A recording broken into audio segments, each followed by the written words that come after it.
लड़की वालों ने एक बात लड़के वालों से कह दी कि शादी हम एक शर्त पे करेंगे कि बारात में कोई बुढ़ा नहीं आएगा। अब देखिए जरा शिव पुराण की कथा का स्मरण करिएगा। हम शादी करने को मना नहीं कर रहे हैं, हम शादी जरूर करेंगे, पर एक शर्त है कि शादी में कोई बुढ़ा नहीं आएगा। ठीक है साहब, हम बुजुर्गों को लेकर नहीं आएंगे, हम बड़े को लेकर नहीं आएंगे, हम लड़की, ठीक।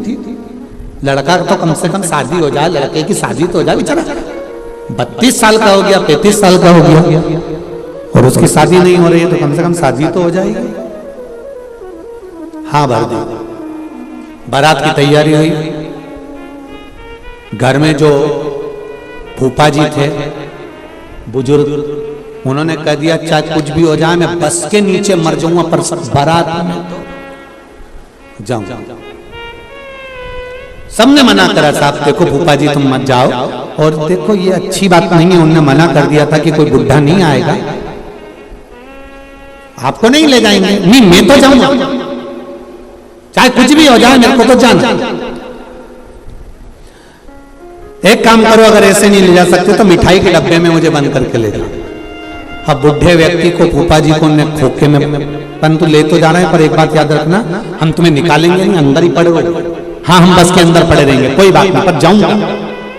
अब वो मिठाई का बड़ा डब्बा लिया, उसमें इनको भर दिया, 2 छेद कर दिए उसमें जिससे श्वास चली जाए, और इनको बारात में ले। अब शादी की तैयारी हुई। लड़का घोड़ी पर तैयार हुआ, तैयार होकर लड़की के दरवाजे पर पहुंचा। बरमाला का समय आ गया। लड़की के पिताजी ने एक बात कही, लड़की बरमाला तब डालेगी, एक शर्त पर, लड़की बरमाला तब डालेगी जब हमारे गांव की नदी में जैसे पानी बह रहा है उसकी जगह दूध बहा दोगे तब। अब तो सारे बारातियों ने सोचा कोई शादी हो रही है, फालतू का बात कर रहा है, नदी में कोई दूध बहेगा, बहुत कठिन काम। सब के सब लड़के को लेके वापस बस में बैठने लगे। पीछे फूफा जी ने आवाज लगाई खोखे में से कड़कड़ा, तो किसी ने सुना क्या बात है। फूफा जी ने पूछा क्या हो गया।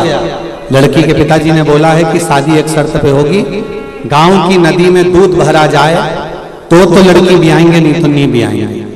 तो इतने में अंदर फूफा जी ने बोला तो फिर क्या कर रहे हो, तो क्या सब बस में बैठ गए वापिस चल रहे।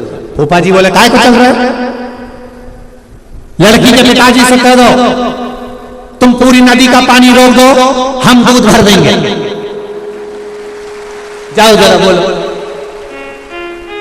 इतने में सारे बस के बैठे हुए सब नीचे उतर गए और उन्होंने लड़की के पिताजी से कहा कि साहब आप नदी का पानी रोक दीजिए, हम नदी में दूध भर देंगे। इतने में लड़की के पिताजी बोले बारात में जरूर कोई बुढ़ा आया है,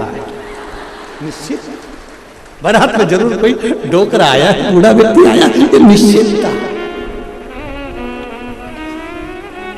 शिव पुराण कह रही है बड़ों की बात का कभी बुरा मत मानो, अगर बड़ों की बात को मानकर चलोगे तो ये निश्चित है कि तुम अपनी मंजिल तक पहुंच जाओगे, आपको मंजिल मिल जाएगी।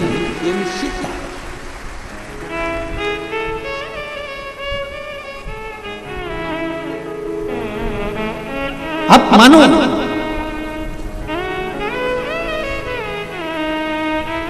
कई लोग कहते हैं कि ये शिव महापुराण की कथा सुनकर क्या मिलता है। हमने कहा ये वेद व्यास जी ने लिखी है, वेद व्यास जी ने इसका वर्णन किया है, वेद व्यास जी ने लिखा है। और यदि वेद व्यास जी ने इसका वर्णन किया है, लिखा है, तो ये निश्चितता है कि इससे कुछ ना कुछ तो मिल सकता है। ऐसा नहीं है कि शिव महापुराण से नहीं मिलेगा। शंकर भगवान माता पार्वती जी के साथ में विराजमान हुए हैं कैलाश धाम पर, और जो परिवार का एक क्रम जो प्रारंभ हुआ है, परिवार का एक जो तत्व प्रारंभ हुआ, पार्वती जी का नियम था शिवजी भगवान की भक्ति में डूबे रहते थे और पार्वती मैया भगवान शंकर की सेवा में निरंतर लगी रहती थी, निरंतर। मेरा संपूर्ण माताओं से निवेदन, भाइयों से निवेदन है, जितने घर के बुजुर्ग हैं, बड़े हैं, उनसे भी निवेदन है, प्रयास करो, थोड़ा डीले कम करो अंदर वाला। आप प्रयास करिए अपने जीवन का।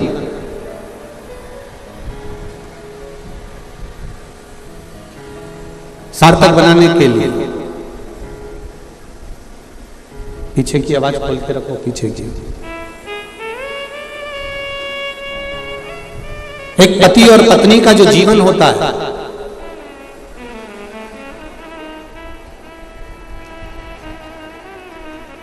पति और पत्नी का जो जीवन है, पति और पत्नी का जो जीवन का क्रम है, वो एक हमें सीख देता है। क्या सीख देता है? वो हमको बताता है कि जब विपदा की थोड़ी सी भी घड़ी आए,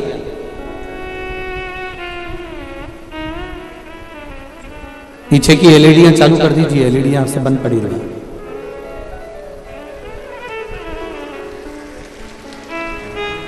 विपदा की जब घड़ी आए, उस विपदा की घड़ी में शिव महापुराण की कथा कहती है, पति और पत्नी को कदम से कदम मिलाकर अग्रणी चलना चाहिए।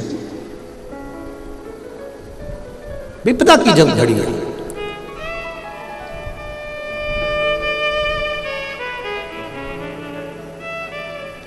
शरीर में जब पीड़ा होती है ना, शरीर में जब कष्ट आता है, तो हम होम्योपैथी, एलोपैथी, डॉक्टर के पास जाते हैं।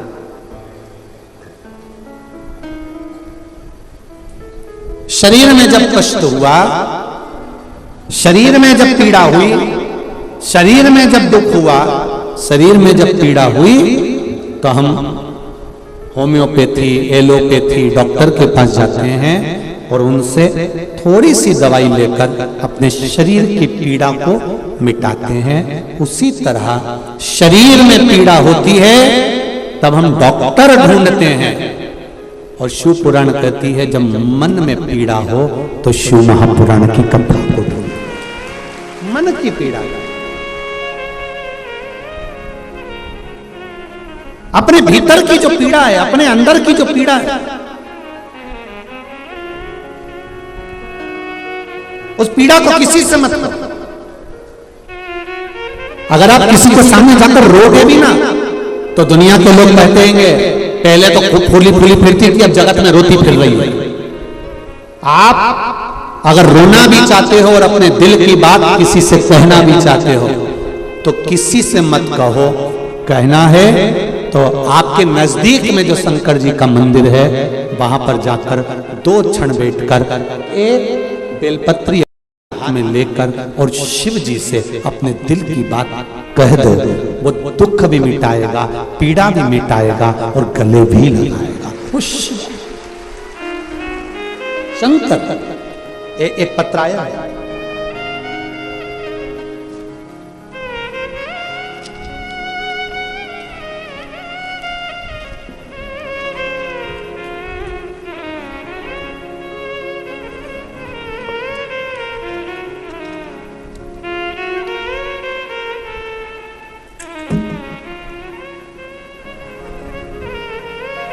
मैं आयुषी साहू शिवानंद नगर रायपुर से हूँ। कहीं बैठी हूँ आयुषी जी तो हाथ हिलाइएगा। आप ही हैं? श्री शिवाय नमस्तुभ्यं।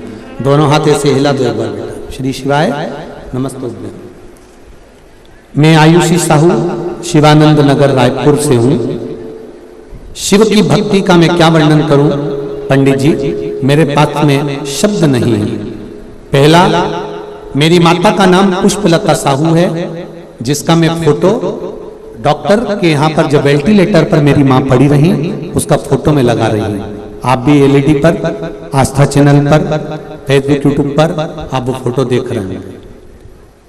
मेरी माता का नाम पुष्पलता साहू है। वो 5 साल से किडनी की बीमारी से ग्रसित है और उनका हॉस्पिटल में डायलिसिस चल रहा है। इसी बीच उनके हार्ट में दिक्कत आई, और डॉक्टरों ने कहा कि ऑपरेशन के बिना ठीक नहीं होगा। हम ऑपरेशन के लिए तैयार हो गए और डॉक्टर ने कहा कि 1 हफ्ते बाद ऑपरेशन होगा। इसी 1 हफ्ते में माता जी ने आपके द्वारा बताया गया पीपल के पत्ते वाला उपाय करना प्रारंभ करा। डॉक्टरों ने जांच करी, जब 1 हफ्ते का जो समय मिला उसमें हमने पीपल के पत्ते वाला प्रयोग करा, क्योंकि हम लोग भी पढ़े लिखे हैं, हम ये सब चीजों पर विश्वास नहीं करते थे। पर मेरी मां ने कहा कि एक बार आप सियोर वाला महाराज कहता है तो एक बार करो तो प्रयास। और पीपल के पत्ते का जब हमने प्रयास करा, डॉक्टर के यहां हम वापिस जब लेकर गए तब 20 दिन तक डॉक्टर ने 20 दिन के बाद हमको जब बुलाया और हमने जब वापिस जाकर उनको दिखाया, दिखाने के बाद उनको पुनः फिर तेज बुखार आया और बुखार आने के बाद फिर हम उनको वापिस लाए और आपने जो पीपल के पत्ते वाला प्रयोग बताया वो करना प्रारंभ करा। गुरुदेव, हम उनको वापिस हॉस्पिटल ऑपरेशन की तैयारी कर लेकर गए और डॉक्टर ने जांच कर कहा इनका ऑपरेशन कराने की जरूरत नहीं पड़ेगी, ये दवाई से ठीक होना प्रारंभ हो गई। ये दवाई से ठीक होना प्रारंभ हो गई हैं। गुरुदेव, अब बाबा की कृपा से उनका हार्ट का ऑपरेशन नहीं हुआ और वो धीरे धीरे ठीक होती चली जा रही हैं। बाबा की कृपा। इस साल होली में मां के मुंह में लकवा भी लग गया। शरीर में इतनी कमजोरी थी कि डॉक्टर ने कहा एडमिट होना पड़ेगा। मम्मी ने कहा दवाई ले आओ, एडमिट हो जाऊंगी, मना नहीं। शिवजी पे चढ़ा हुआ 1 लोटा पानी दवाई के साथ शिवजी को समर्पित कर खाना प्रारंभ करा, जल लेना प्रारंभ करा और मुंह का लकवा भी धीरे धीरे ठीक हो गया। ये शिव है। शंकर, बैठो बेटा। श्री शिवाय नमस्ते। एक पत्र और बड़ा सुंदर आया,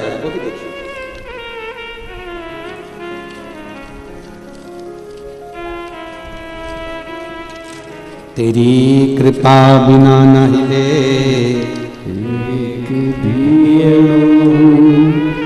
लेते हैं सांस तेरी कृपा से तनु तनु। बखान क्या करूं मैं राखों के ढेर का, चपटी भगोत में खजाना कुबेर का। हे गंगाधार मुक्ति द्वार ओंकार तू, आयो शरण तिहारे तार कर। मेरा नाम जयश्री साहू, मैं गुड़ियारी रायपुर छत्तीसगढ़ की रहने वाली हूँ। जयश्री बेटी कहीं बैठी हो तो हाथ जरूर हिलाओ। जयश्री साहू, गुड़ियारी रायपुर। आप इधर है बेटा? श्री शिवाय नमस्ते। गुड़ियारी छत्तीसगढ़ की रहने वाली हूं। गुरुदेव, मैं पिछले 3 साल से MBBS की तैयारी कर रही थी, परंतु सफल नहीं हुई, असफलता मिलती रही। फिर मैंने आपकी कथा श्रवण कर शिवलिंग पर 1 लोटा जल और बेलपत्री में शहद लगाकर शिवलिंग पर चढ़ाना प्रारंभ किया और इसी साल MBBS के अलॉटमेंट लिस्ट में मेरा नाम बाबा देवादिदेव महादेव की कृपा से आ गया। गुरुदेव, 9/11/2022 को जिस दिन कथा चालू हुई, बाबा की कृपा से Shri Shankaracharya institute of medical science college Bhilai में मेरा एडमिशन हो गया है। मैं बाबा को भोग लगाने के लिए आई। श्री शिवाय नमस्तुभ्यम। बेटा खुश हो गए अब तो?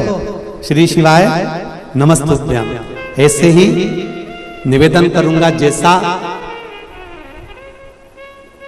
कर्माबाई ने खिचड़ी खिलाकर भगवान को साहू समाज का गौरवान्वित नाम किया, ऐसे आप भी डॉक्टर में गौरवान्वितता महसूस करें, यही बाबा से विनती है। एक पत्र और बड़ा सुंदर है, देखिए। मेरा नाम विजय कुमार तथा मेरी पत्नी का नाम सीता वर्मा है और हम लोग शाश्वत नगर रायपुर छत्तीसगढ़ से आए हैं। कहीं बैठे हो तो हाथ हिलाइएगा। कहीं बैठे हो तो आप इधर है क्या? श्री शिवाय नमस्तुभ्यम। दिख गए पति पत्नी दोनों आए क्या? श्री शिवाय नमस्तुभ्यम। मेरा नाम विजय कुमार तथा मेरी पत्नी का नाम सीता वर्मा है और हम लोग शाश्वत नगर रायपुर छत्तीसगढ़ से हैं। आपका कथा हम लोग 2019 से सुन रहे हैं। हमारे पास घर नहीं था, बाबा जी की कृपा से हमारा घर भी बन गया। कोई भी बाधा नहीं आई। गुरुजी मेरे भोले शंकर की कृपा का क्या मैं बखान करूं। शादी को 15 वर्ष हो गए थे, कोई संतान नहीं था गुरुदेव। हम सब दूर भटक लिए, हमने सारे प्रयास कर लिए पर संतान नहीं हुई। तब कथा में आंकड़े की जड़ का उपाय किया, पशुपति व्रत भी करा, डॉक्टरी इलाज भी करवाते रहे गुरुदेव, उसके बाद भी संतान नहीं हुई। तब आपने कथा में कहा था पीपल के पत्ते का उपाय, अशोक सुंदरी वाला लाल धागे वाला उपाय करना प्रारंभ करा और वो पीपल के पत्ते का उपाय करा और बाबा से विनती कर उसका लाभ मिला। महाकाल और ओमकारेश्वर बाबा की कृपा, हमने बाबा से विनती करी, बाबा को नमन करा। बाबा की कृपा से 3 नवंबर को मेरे यहाँ 15 साल के बाद बेटी ने जन्म लिया है। बाबा की कृपा हुई। शिव बाबा को प्रणाम करने के लिए यहाँ आया हूँ। गुरुजी जब तक जीऊंगा, सारे डॉक्टरों ने हाथ ऊंचे कर दिए थे कि संतान नहीं होगी, टेस्ट बेबी भी करवाया तो संतान नहीं हुई। जब सारे कार्य फेल हो गए, अब गुरुजी जब तक जीऊंगा हर रोज मंदिर जाऊंगा और अपने बच्चों से भी कहूंगा कि एक लोटा जल जरूर चढ़ाना। बैठो बेटा। श्री शिवाय नमस्तुभ्यम। बधाई आपको, आपके घर में लाडली आई है। शिव कृपा तेरी कृपा बिना न हिले एक भी लेते हैं श्वास, तेरी कृपा से तन बखान क्या करूं मैं राखों के ढेर का, चपटी भभूत में खजाना करो। छोड़ना नहीं है कथा।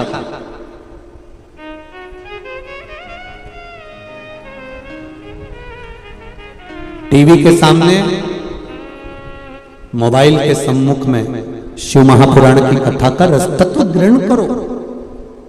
और जितने कानपुर के पास के रहने वाले हैं, आप लोगों से भी निवेदन है, मौका मिला है उत्तर प्रदेश वालों को, कानपुर वालों को कथा सुनने का, 16 तारीख से 22 तारीख तक कथा सुनकर अपने जीवन को सार्थक बना लो। ये मौका नहीं मिलने वाला। आज कितने दिन हो गए कथा को? जम के बोलो जरा। 3। कितने बचे? रायपुर वालों को 5 दिन मिले थे, अब केवल 2 दिन बचे। तो इसका मतलब ये नहीं है कि तुम 2 दिन में सब यही टूटमान हो जाओ। हाथ जोड़ के निवेदन है सब जितने लोग ट्रेन से आ रहे हैं, बस से आ रहे हैं, बहुत हो गए। अब यहाँ बहुत सारा ग्राउंड रोड सब भरे पड़े हैं, पूरे रायपुर की होटलें फुल पड़ी हुई हैं। हाथ जोड़ निवेदन है अपने आप। अब आगामी जब कार्यक्रम रहे उसका आनंद लीजिए। घर पे बैठकर आस्था चैनल पर कथा को सुनो, तत्व को जानो। शंकर भगवान शिव के शिव महापुराण की कथा कर रहे हैं। भगवान शंकर और माता पार्वती दोनों ही भगवान की भक्ति में डूबी रहती, शिव भी और माता पार्वती।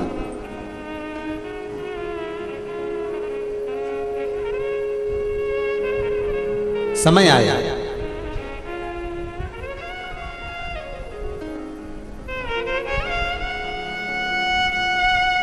भगवान शंकर के तेज कुंज से, गंगा जी के जल से 6 पुत्रों का जन्म हुआ जो कृतिकाओं को दिया गया। कृतिकाओं ने उस पुत्र को पाल पोस कर बड़ा करा तो उसका नाम षडानंद कार्तिकेय रखा गया। कार्तिकेय जी का जन्म का एक कारण और था तारकासुर का संहार, तारकासुर को मारना।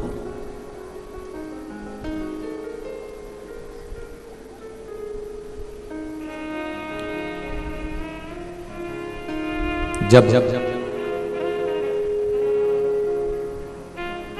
तारकासुर का उपद्रव बढ़ गया चारों तरफ हाहाकार मचने लगा। तारकासुर ने मांगा भी तो क्या मांगा कि मरूं तो शिव जी के पुत्र के द्वारा मरूं, क्योंकि तारकासुर कोई साधारण नहीं था। तारकासुर कोई साधारण नहीं है। तारकासुर शंकर भगवान से बहुत स्नेह करता है, बहुत प्रेम करता है, बहुत वात्सल्य करता है।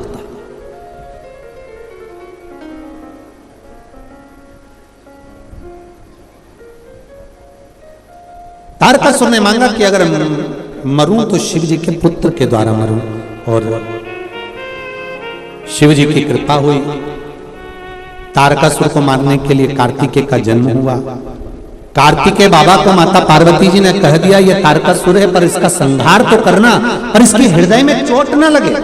इसके हृदय में शिव बैठे हुए, भगवान शंकर इसके हृदय में बैठे हुए हैं। शिव महापुराण की कथा कहती है जो शंकर का भजन करता है, जो शिव का स्मरण करता है, शिव नाम के जाप में दिन रात डूबा रहता है, शंकर की भक्ति में जो डूबा रहता है, शिव पुराण कहती है उसका दिल कभी मत दुखाओ, वरना जिंदगी नरक जैसी हो जाती है। नरक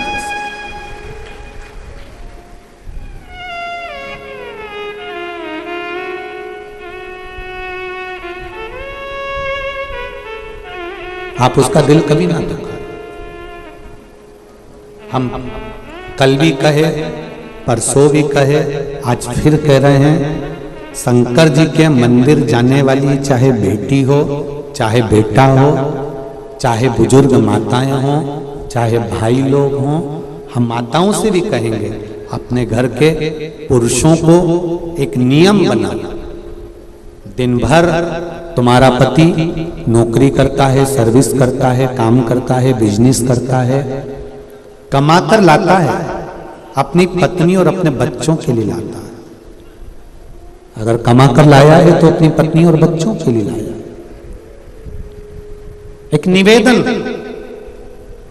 बिजनेस करना है उसको, नौकरी करना है उसको, सर्विस करना है उसको, तो जो भी वो कर रहा है उसको परिवार को चलाने के लिए थोड़ा ना थोड़ा झूठ तो बोलना पड़ेगा, थोड़ी बेईमानी करना पड़ेगा, थोड़ा छल करना पड़ेगा, थोड़ा कपट करेगा। पर बेईमानी कर कर, छल कर कर, कपट कर कर, झूठ बोलकर वो अपने परिवार का भरण पोषण करता है। कमाकर अगर लाकर देता है तो अपनी पत्नी के हाथ में देता।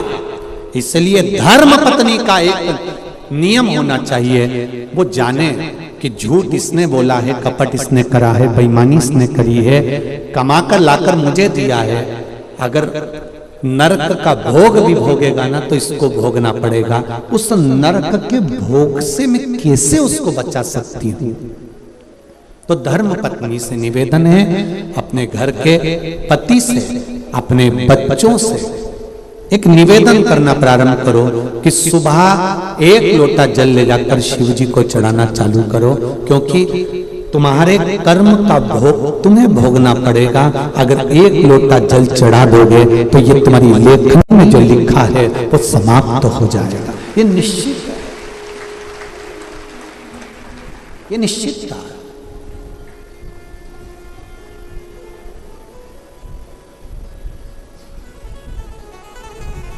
आप उसको समझाओ। माना आज का जमाना लोग कहते हैं कि अब जल चढ़ाने से होता क्या है। आज का जमाना जरा विचित्र है, लोग बात प्रश्न बहुत करते हैं, बहुत प्रश्न।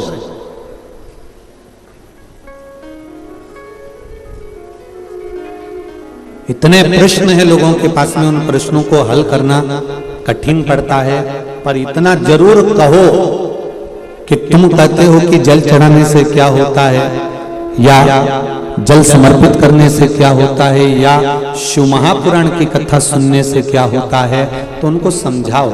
जैसे भोजन हमने किया और भोजन शरीर के अंदर गया, जाने के बाद हमको नहीं मालूम कि ये शरीर में क्या करेगा, पर इतना जरूर है कि भोजन जब अंदर जाएगा तो शरीर में बल मिलेगा, और बल मिलेगा तो आप मेहनत कर सकेंगे और दुनिया के आगे मेहनत कर कर आगे बढ़ सकेंगे।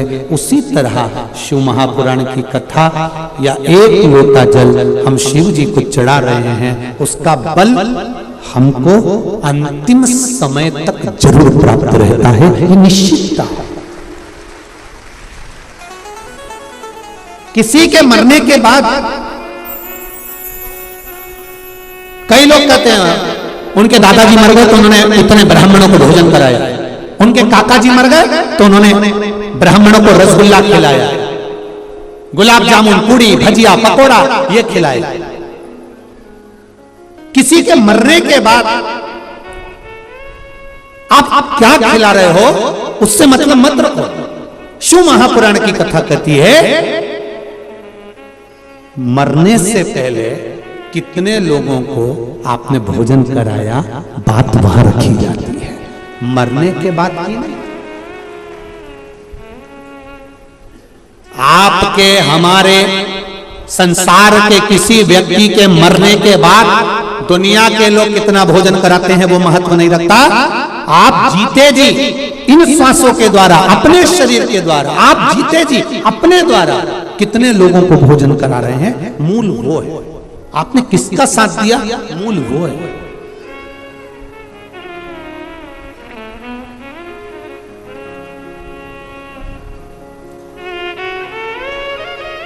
मूल का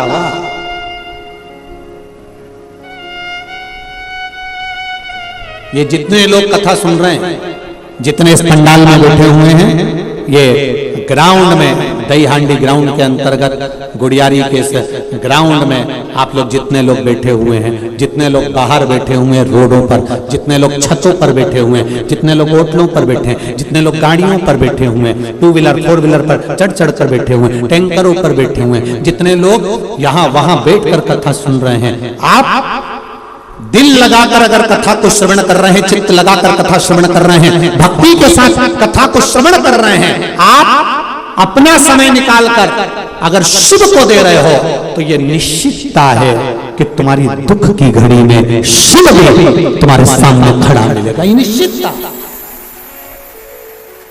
आपने दिया। कल कथा में था श्री लक्ष्मण भट्ट जी की धर्मपत्नी नीलिमा गारू ने भगवान शंकर को बार बार याद किया, शिव का बार बार गुणगान करा, शंकर भगवान का बार बार गुणगान करा, तो चंपावन में चंपेश्वर महादेव को भी प्रकट होना पड़ा। केवल भक्ति के बल पर आप जब भगवान को याद करते हो तो भगवान आपको याद करता।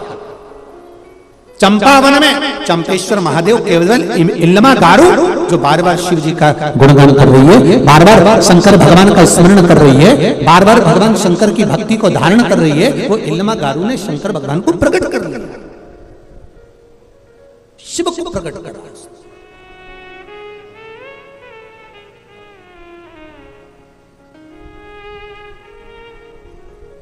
अब करो उसको याद, आप करो उसका स्मरण, हर पल, हर घड़ी, हर क्षण आप उसको जपो। तो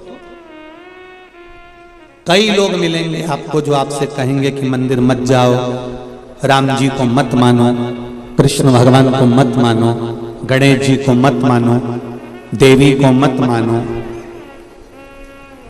फिर एक दिन यही आकर कहेंगे तुम अपने बाप को भी मत मानो, यही कहेंगे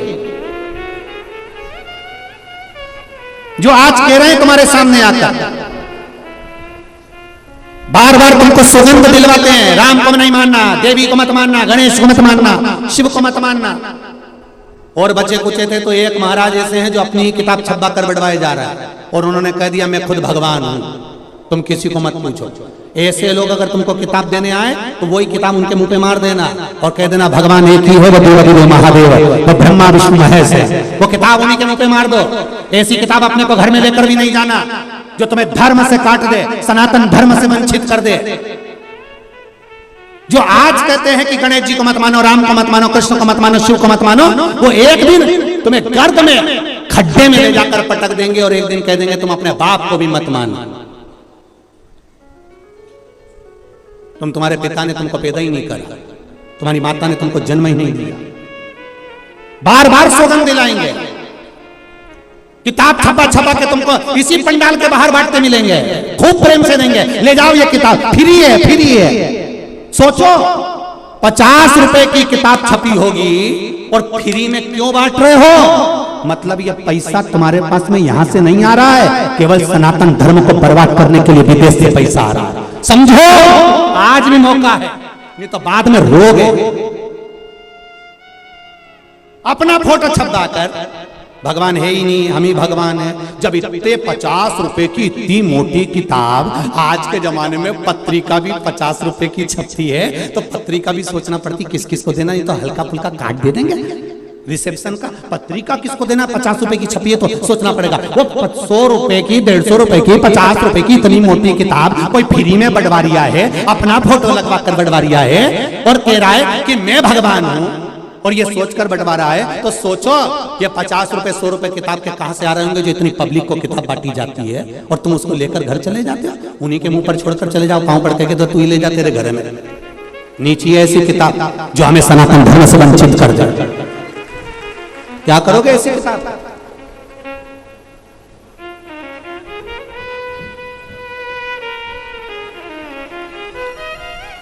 विचार करिए, स्मरण करिए भक्ति की ओर। आज बसंत कुमार जी अग्रवाल जी ने अगर यहां कथा रखी है, आगे लखनऊ में भी कानपुर में भी कथा है, फिर इंदौर में संजय जी शुक्ला जी की 24 तारीख से 30 तारीख तक कथा है। ये कथाएं जो हो रही हैं, ये कथाएं दिखाने के लिए या भीड़ बढ़ाने के लिए नहीं है। मत आओ आप कथा में, अभी आज की कथा में कह दिया आप अपने अपने घर से सुनो, क्या करेंगे भीड़ बढ़ाकर? कथा का मूल सार तत्व यह है कि आप अगर कथा में आए हो तो विश्वास रखकर बैठना। जैसे ये पत्रों का ढेर लगा है और पत्र पीछे ढेर लगे पड़े हुए हैं, ये पत्र में आपका विश्वास है। एक बच्चे ने तो यहाँ तक लिखा है कि कल गाड़ी से जा रहे थे मेरे भैया, ये लिखा है। कोई पुलिस वाले का फोटो तक दिया किसी आर्मी के मैन का, जरा देखिए। बाबा मेरा नाम नीतू वर्मा है, मैं सिमगा जिला बालोदा बाजार की रहने वाली हूँ। मैं क्या बखान करूं? इस मंत्र का श्री शिवाय नमस्तुभ्यम का मैं क्या वर्णन करूं? शंभू की महिमा का क्या मैं बखान करूं? मेरे अंकल पुलिस की सर्विस करते हैं, जो कि बालोदा बाजार में जिले के थाना सिमगा में से हाईवे पेट्रोलिंग करते हैं। वे दोनों कल रात को अपनी ड्यूटी कर कर आ रहे थे और पेट्रोलिंग पर पॉइंट की ड्यूटी करके ही वापस आ रहे थे कि कुछ पल ही के लिए वॉशरूम करने के लिए उतरे थे, और जैसे ही रुके इतने में बस गाड़ी से बाहर निकले और निकलते से पीछे से गाड़ी ने आकर टक्कर मार दी। एक बड़ी सी गाड़ी ने जोरदार टक्कर मारी और गाड़ी की टक्कर पड़ते ही बेहोश हो गए, नीचे गिर गए। गाड़ी के फोटो में पीछे लगा रही हूँ, जिसने देखा उस गाड़ी के फोटो देखिए कि इसमें कोई बच्चा होगा, इसमें कोई बच सकता है? एक एक गाड़ी के जरा फोटो देखिए, जितने लोग टीवी पर देख रहे हैं, एलईडी पर देख रहे हैं, इस गाड़ी में से कौन बचेगा? मैंने गाड़ी के फोटो लगाए हैं, मेरे अंकल के फोटो लगाए हैं जो हॉस्पिटल में पड़े हैं। गुरुदेव, गाड़ी के अंदर मोबाइल पर श्री शिवाय नमस्तुभ्यम की धुन चल रही थी, और वो धुन के चलते हुए मेरे अंकल और मेरे पिता दोनों ठीक हैं और हॉस्पिटल में भर्ती हैं, पर उनके शरीर में एक चोट नहीं आई है। ये शिव है। मेरे अंकल और मेरे पिता कहते हैं कि हम लोग विश्वास नहीं करते थे, पर इस मंत्र में क्या है ये तो मंत्र का जाप ही बता सकता है। क्या है? आपका अगर विश्वास है, आपकी दृढ़ता है, आपका भरोसा है, तो शिव महापुराण में आओ, नहीं तो जरूरत नहीं तुम्हारे को आने की। तुम टीवी पर कथा सुनो, अच्छा लगे तो टीवी चालू रखो, और नहीं लगे, आपको लगे कि सियोर वाला महाराज दिन भर बैठ के बकवास करता है, मोबाइल रिमोट आपके हाथ में है, तुरंत चैनल चेंज करो, कोई दूसरा महाराज आ रहा होगा, उसको अच्छे से सुनो। अगर हम फालतू बात करें तो रिमोट तो तुम्हारे ही पास में है ना, मोबाइल तो तुम्हारा ही है ना, स्विच ऑफ। सियोर वाला महाराज 2 मिनट में साफ, तुम्हारा कहीं कर। क्यों सुनते? विश्वास हो तो शिव है, भरोसा है तो शंकर है। और अगर विश्वास नहीं तो देवादिदेव महादेव भी तुम्हारे लिए सम्मुख में नहीं खड़े हो सकते, फिर तुम्हारी गति तुम जाओ, शिव को जाओ।